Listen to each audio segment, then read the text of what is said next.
because I really do need to work more of the Star Wars stuff in, and because it's one of my all-time favorite toys.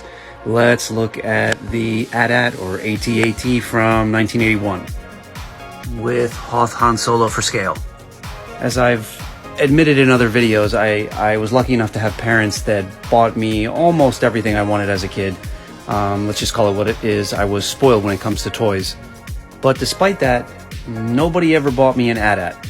And I did have friends that had it, and I was so incredibly envious of them.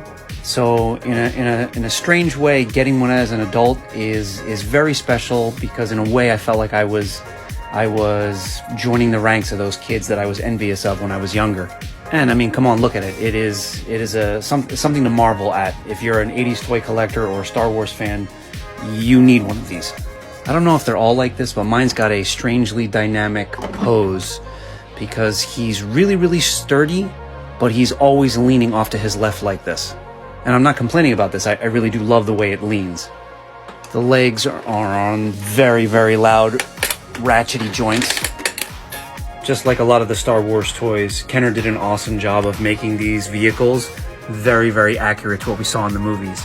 I have the Hoth battle burned into my memory, so when I see these legs, I immediately think of the Snowspeeder's cable wrapped around them and Luke Skywalker diving out of the way of them. Even the undercarriage has got great detail. There's only one way into the body of the AT-AT, and it's through this big door right here. Panel on the floor there houses the batteries. There's a lot of foot pegs for figures, and up front here is the lever to control the head. Moving the lever side to side in turn makes the head move side to side, and if you push it in, it elevates the head, or tilts it up rather.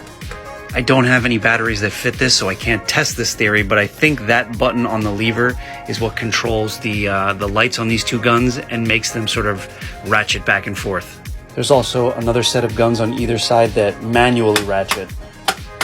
And then to open up the cockpit in the head here, with room for 2 inside, or 1.5 in this case, with stickers inside to make up the control panel.